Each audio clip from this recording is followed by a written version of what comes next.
Hello my dear students, मैं हूं श्वेता और आज आप बीओपी चैप्टर का बैलेंस ऑफ पेमेंट चैप्टर का इम्पोर्टेंट क्वेश्चंस पढ़ने जा रहे हैं जो कि प्रोबेबल है कि आपके बोर्ड एग्जाम्स में पूछे जा सकते हैं। हालांकि बहुत ज़्यादा वेटेज तो नहीं होता है बीओपी का, लेकिन फिर भी होता है। तो हमें एक्सपेक्टेड क्वेश्चंस देखने होंगे।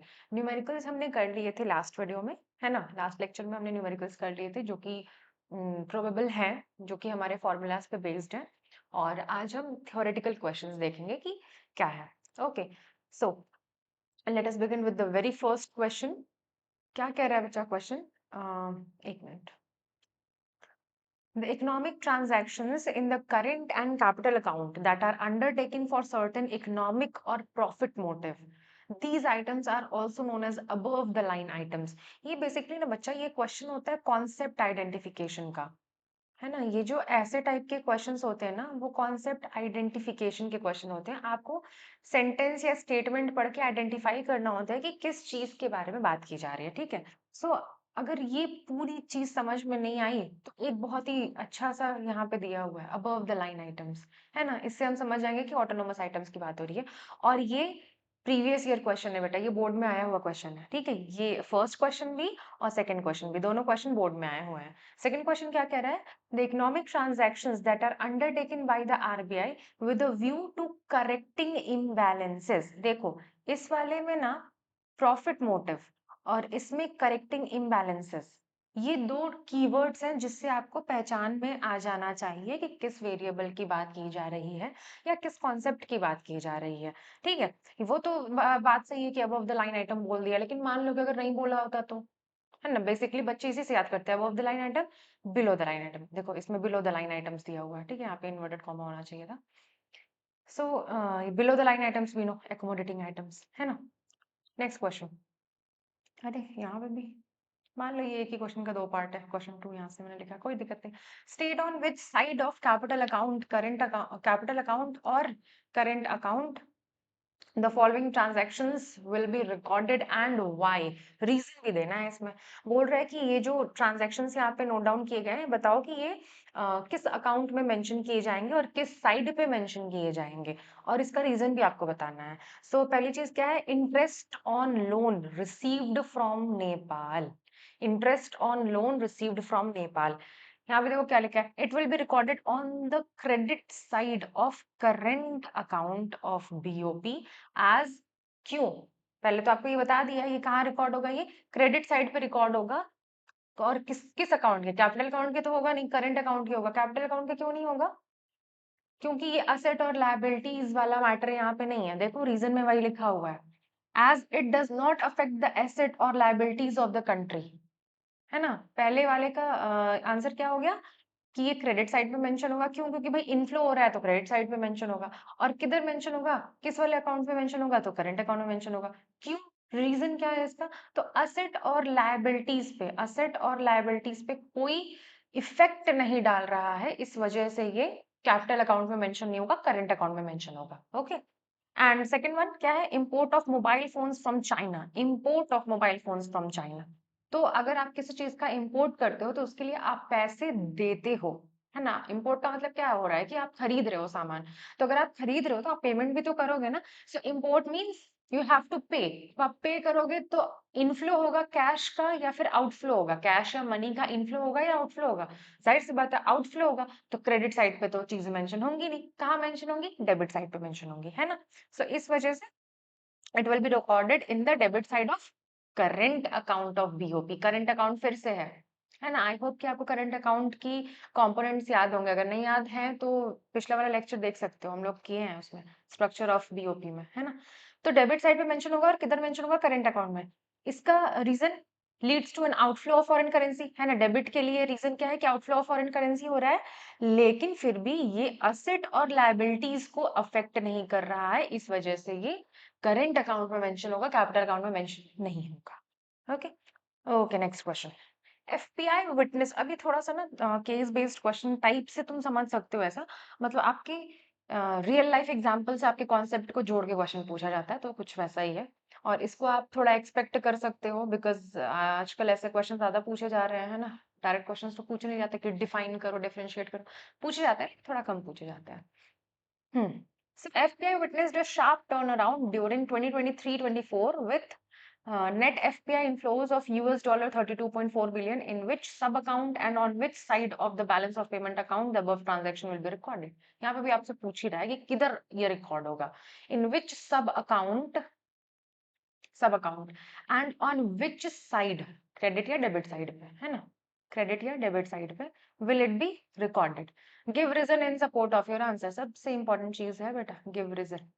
FPI in India, foreign portfolio investment. FPI का अगर आपको फुल फॉर्म नहीं मालूम होगा तो ठीक है, FPI in India in the fiscal year 2023-24 will be recorded on the credit side. On the credit side क्यों? क्योंकि इन्वेस्टमेंट आपकी कंट्री में आ रही है, तो इनफ्लो हो रहा है चीजों का, है ना, इस वजह से क्रेडिट साइड पे मेंशन होगा। ऑफ द कैपिटल अकाउंट, जाहिर सी बात है, इन्वेस्टमेंट्स, बोरोइंग्स, ये सब चीजें क्या है, ये हम कैपिटल अकाउंट में ही मेंशन करते हैं। क्यों? क्योंकि एसेट और लायबिलिटीज को ये सब अफेक्ट करते हैं, इस वजह से। तो एफपीआई क्या है? इन्वेस्टमेंट ही तो है, foreign portfolio investment. FDI, foreign direct investment, ये सब इन्वेस्टमेंट्स हैं, तो इनको हम कैपिटल अकाउंट में मेंशन करते हैं, है ना। तो ये क्रेडिट साइड पे मेंशन होंगी, क्यों? क्योंकि इनफ्लो हो रहा है, इस वजह से क्रेडिट साइड पे मेंशन होंगी। और कैपिटल अकाउंट में क्यों मेंशन होंगी? क्योंकि ये एसेट और लायबिलिटीज को अफेक्ट करता है, इस वजह से कैपिटल अकाउंट में मेंशन होंगी बीओपी अकाउंट के। ठीक है, अब यहाँ पे रीजन देख लो। It is recorded on the credit side as it results in the inflow of, देखो, inflow of foreign exchange, inflow of foreign exchange. Foreign exchange को कभी कभी आप फॉरेक्स भी लिखते हो, है ना, शॉर्ट फॉर्म में फॉरेक्स, तो वो भी लिख सकते हो। Furthermore, such transactions are documented in the capital account as they reflect the change in the ownership of financial assets. Ownership of financial assets. Ownership change हो गई between the residents of a country and rest of the world, है ना। इन दोनों चीजों का यहाँ पे reason दिया है। पहला रीजन आपको क्रेडिट साइड के लिए दिया है कि भाई क्रेडिट साइड का क्या रीजन है, उसके बाद आपके कैपिटल अकाउंट के लिए दिया है कि कैपिटल अकाउंट का क्या रीजन है। ठीक है, they reflect the change in the ownership of financial assets, ये है reason. Okay, now question number 4, ये थोड़ा सा आपके लिए इजी क्वेश्चन है।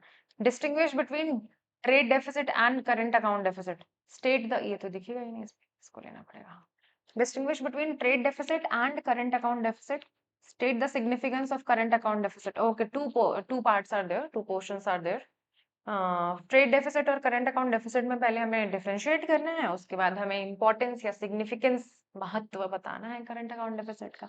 ठीक है, सो आपने इम्प्लीकेशंस पढ़े होंगे, इम्प्लीकेशंस आपने पढ़े होंगे अलग अलग टाइप के डेफिसिट्स का, तो आप उससे रिलेट करके आंसर कर सकते हो इसमें। ठीक है, अगर नहीं पढ़ा होगा तो फिर बताना मुझे, let me know. Trade deficit in the situation is the situation where exports of goods are less than imports of goods. जाहिर सी बात है कि अगर हमारी imports आपकी imports ज्यादा है export से, import ज्यादा है export से, तो यही यहाँ पे ही आपका डिसइक्विलिब्रियम होता है और ट्रेड डेफिसिट हो जाता है। ठीक है, सरप्लस कब होगा? जब रिवर्स सिचुएशन होगी, मतलब एक्सपोर्ट ज्यादा होगा और इम्पोर्ट कम होगा, तो ट्रेड सरप्लस हो जाएगा। Trade deficit when exports of goods are less than imports of goods. And current account deficit क्या है? Deficit in current account is the situation where inflow from visible balance of trade and invisible items are less than outflow from visible and invisible items. देखो, components की बात है ना, अब deficit दोनों का है, दोनों के डेफिसिट के बारे में ही बता रहे हो, लेकिन पहले वाला क्या है? ट्रेड डेफिसिट है, दूसरा क्या है? करंट अकाउंट डेफिसिट है। तो हम जान रहे हैं कि अगर आउटफ्लो हमारा ज्यादा होगा इनफ्लो के मुकाबले, तो हमारा डेफिसिट हो जाएगा। अब किस चीज का आउटफ्लो और किस चीज का इनफ्लो? जाहिर सी बात है कि जिस चीज की बात की जा रही है, अगर ट्रेड डेफिसिट की बात की जा रही है, तो ट्रेड किस चीज से कंपोज्ड है, उसी का तो आउटफ्लो ज्यादा हो रहा होगा इनफ्लो के मुकाबले, है ना।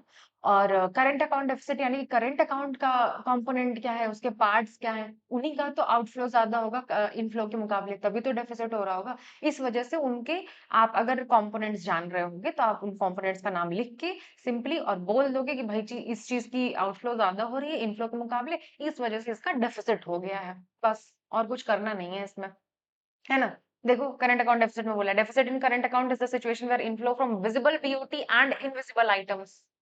हमने करंट अकाउंट का कॉम्पोजिशन पढ़ा है, कंपोनेंट्स पढ़े हैं कि करंट अकाउंट में क्या क्या चीजें होती हैं, यही सब चीजें हमने पढ़ी थी, है ना। लास्ट लास्ट लेक्चर, 2-3, मतलब पहला लेक्चर जो भी था हमारा बीओपी का, उसमें हमने पढ़ा था।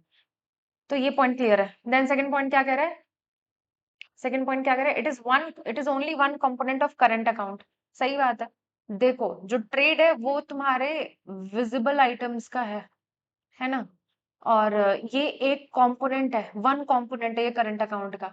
जबकि करंट अकाउंट एक थोड़ा सा ब्रॉडर पर्सपेक्टिव है। It includes other factors like balance on invisible trade and net current transfers.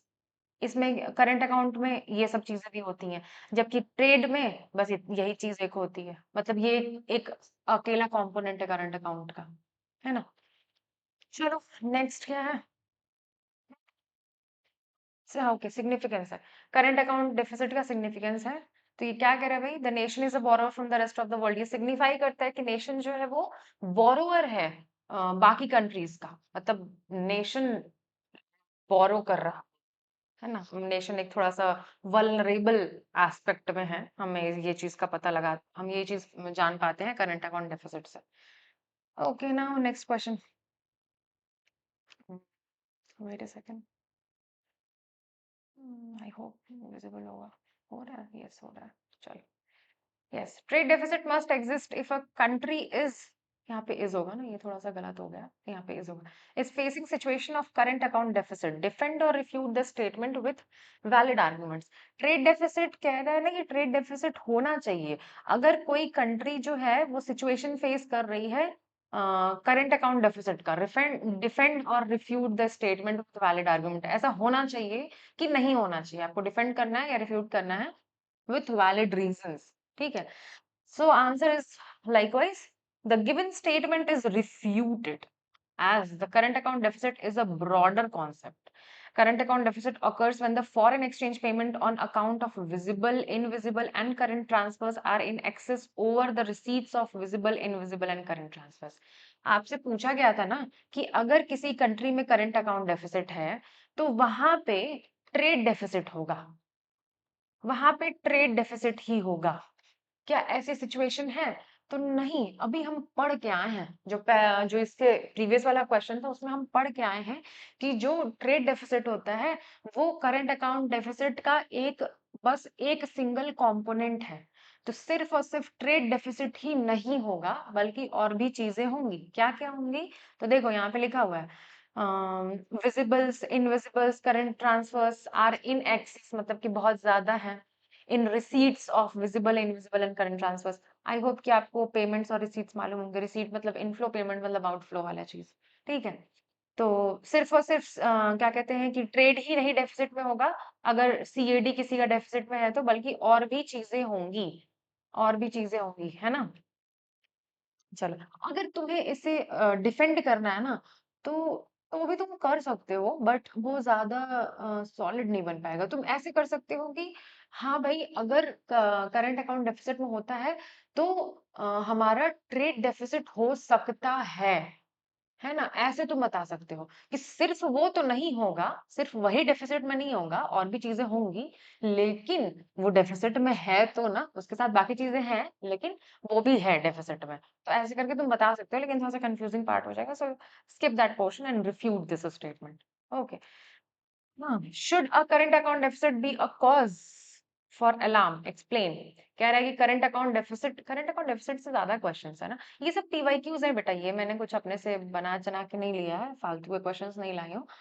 सब पीवाईक्यूज ही हैं, और सैम्पल पेपर के या फिर इधर उधर के पेपर में, 12th क्लास के पेपर में थोड़ा सा इंपॉर्टेंट क्वेश्चन में मेंशन्ड है, and according to me also. तो इस वजह से मैं क्वेश्चन सारे लाई हूँ। So the question is, should a current account deficit be a cause for alarm? मतलब कि क्या लोगों को अलर्ट हो जाना चाहिए अगर उनकी कंट्री में करंट अकाउंट डेफिसिट चल रहा है तो? एक्सप्लेन करो। So the answer is likewise. A current account deficit means that the value of imports for goods and services are greater than the value of exports. मतलब कि current account deficit क्या बोल रहा है कि आपके गुड्स की इंपोर्ट की वैल्यू जो है वो ज्यादा है आपके गुड के एक्सपोर्ट्स की वैल्यू से। It leads to several negative effects, और इसके वजह से कुछ कुछ नेगेटिव इफेक्ट्स भी देखने को मिल रहे हैं। जैसे कि पहला, economic growth is not favourable. Of course it will be not. Inflation and borrowings become major problem. सही बात है भाई, inflation and borrowings become major problem. It also increases dependence on foreign country. क्यों भाई? क्योंकि आपको बोरोइंग्स लेनी होंगी और इसकी वजह से आप डेट ट्रैप में भी फंस सकते हो। अगर आपके एक्सपोर्ट्स की वैल्यू नहीं बढ़ी, कंटिन्यूअसली वही सिचुएशन ऐसे की ऐसी ही रह गई, तो आप एक डेट ट्रैप में फंस जाओगे। क्यों? क्योंकि आपको अपनी जरूरतें पूरी करने के लिए, आपको अपने नीड्स फुलफिल करने के लिए, या आपने कोई अगर ट्रेड में किसी को कोई कमिटमेंट दी है तो उसको पूरे करने के लिए आपको बोरोइंग्स लेनी पड़ रही है। आपके पास फंड है नहीं। फंड क्यों नहीं है? क्योंकि एक्सपोर्ट्स की वैल्यू कम है, इस वजह से आपको बोरिंग लेनी पड़ रही है। बट फिर अल्टीमेटली आप उन बोरिंग्स को टाइम से पे कर नहीं पा रहे हो, सो वो बढ़ता चला जा रहा है बर्डन, उसका भी इंटरेस्ट का भी बर्डन है, प्रिंसिपल अमाउंट का भी बर्डन है, और आप बाकी और भी लोन्स ले रहे हो, बोरिंग्स ले रहे हो, तो आप एक डेट ट्रैप में फंस जाओगे। So that is why it should be an alarming condition. ये एक अलर्ट होने की बात है। अगर कहीं भी किसी भी कंट्री में करंट अकाउंट डेफिसिट है, तो उस कंट्री को अलर्ट होना चाहिए उस करंट अकाउंट डेफिसिट को ट्रीट करने के लिए, जल्दी से जल्दी, है ना? So, thus we can say that current account deficit is a cause for alarm because of the above stated negative effects. ठीक है जी? Now, next question. Distinguish between autonomous transactions, accommodating transactions in the balance of payment of the economy.